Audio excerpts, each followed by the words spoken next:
I'll answer any questions for you guys. Third row, middle. Dan? Urban, obviously you guys go into a season with expectations of competing for a national championship. Now that that might not be a possibility, how do you make sure that this team stays motivated? No, that's something we work on, not today. That's something we've been working on all year, and that's you try to get a very close team that cares about each other, that plays really hard, and it's not going to be some speech I give to the team. So it's a process, it's a journey that we're on, and there's still plenty of things, great things ahead. So. Middle row back. Steve? Yeah, Coach. Back in the middle. One of the things that maybe came out of this game was maybe a lack of discipline. You guys had personal foul penalties that allowed them to extend drives and things on offense as well, where you just didn't keep it a clean game. I don't know. What's your thought about how those things have kind of crept into your team's play, and how frustrating it must be, for the players and coaches alike? Yeah, there was a couple of devastating penalties that kept drives alive, and no excuse for them, and we addressed them, and I can think of 2 or 3 right on top of my head. They were drive savers, they had targeting, and then you had a couple just silly penalties. So yeah, that's something we've addressed, and you can't, those kind of games, you can't have those. Was the targeting, was it out of frustration because they couldn't get there, or what explanation were you given on? It appears he headbutts the quarterback. I don't know what was going on there. I talked to him. He just came up and apologized, and it was, unique. It wasn't an open field type thing. He was just lunging at the ball, is what he told me. And so there was no intent, is what he told me. Front row left. Mitch? Urban, have you been able to put your finger on any of the reasons for JT's inconsistency between the 2 games, Penn State and Iowa last week? Yeah, really inconsistent.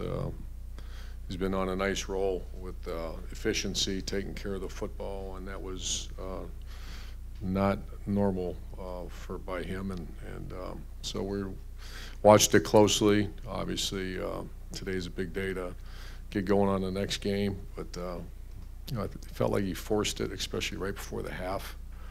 That was a devastating one. So just, we're not a sling 'em type group. We're a highly efficient throwing team, and he's been great up to this point. Did he tell you anything specific about what No. happened? Far right over here. Clay? Just the nature of this series with Michigan State, Coach, the closeness of it, and just the ability to bounce back now, kind of following up on. That's going to be a key. Like the person who asked earlier, what do you say? This is something that we've been working on for a long time. You still look at the standings, and Ohio State and Michigan State are 1-2 in the Big Ten East, and everybody knows this game, for the last, what's our 6th year playing them or something. It's usually it's just a prize fight. So the tougher team usually wins, and we got to understand what we're going to play against. Great respect for them, and they're playing well. Second row right. Rob? Urban, you know better than anybody how high the expectations are here. So after a loss like Saturday, people are asking, wondering, what's going on, what's wrong, where's the program headed? I know when you came. Where's the program headed? Yeah. When you came here, you took it to the top, you fixed it. I would imagine the challenge of keeping and maintaining that height is different than fixing something.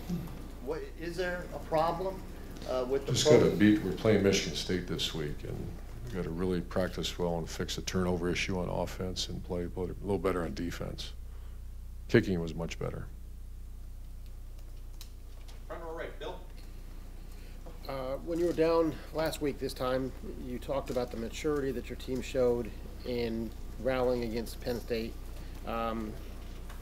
Iowa scored 31 straight points after it was tied at 17. Did you misjudge the maturity level or the ability, or is it a case of Iowa playing really well and you're just having a bad day? I think Iowa played well, and we didn't play very well, and turnovers and not being able to get off the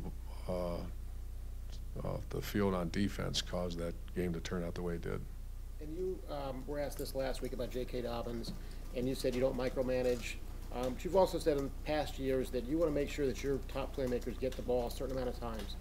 He only got 6 carries on Saturday. Is that something that you are disappointed with? Is something you're going to make sure you're going to change in the future? We have conversation about it. It's if there's a huge disparity between, I think Mike's playing hard. I think JK's our starter. I had a couple nice runs. Those are things we talk about.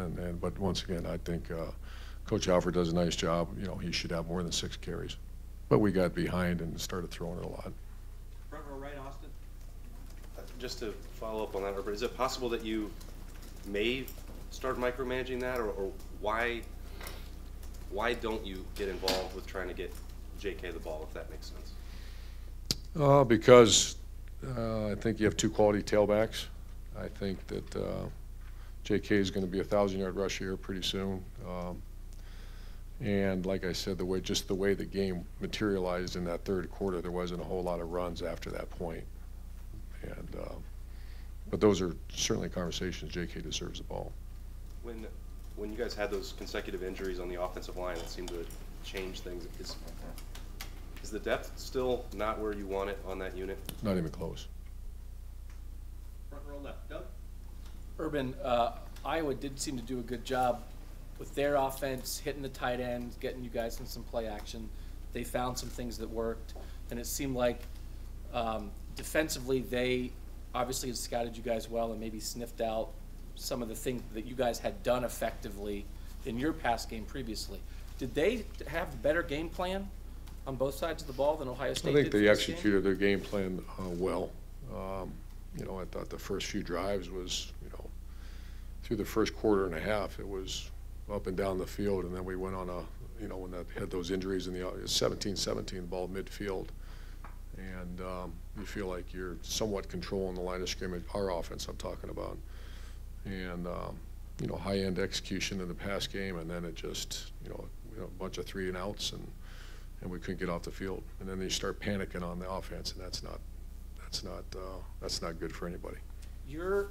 After the Oklahoma game, we talked about, you guys noticed that the linebackers had gotten hurt in play action and coverage, and Oklahoma hit you guys there. That happened again against Iowa.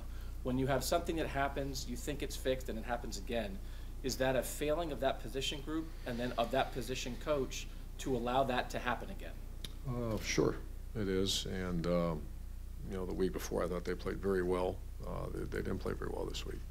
So then how do you evaluate that? Bill Davis is a first-year coach here, and it's 2 losses, and we're talking about issues at his position group. How do you evaluate that as the head coach? I evaluate it. Far left, Lori. Coach, in 6 of your last 7 losses, the quarterback has had more carries than your leading running back. I'm wondering, is that a coincidence, or is that a sign of what the defenses that have had the most success against you are doing?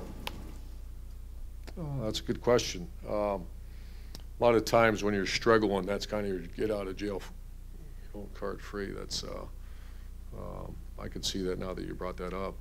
That's not by intent, and a lot of those are scrambles. You know, when you're behind and you start throwing the ball, you're going to get some, you know, some pressures where the guy's going to run a little bit. Is there an ideal ratio that you'd like to see there? As far as Q runs, Yeah. you don't want to have that many. You want to, you know, 8 to 10 to 12. You don't want to have that many. Second row left, Ari. Urban, when you first got here, I remember you saying that you hoped that this program would get to a point where there would be a lot of early NFL departures, like that would be an annual thing. I said that? Yeah, or you said that that is a sign that things are cooking well, or something like that.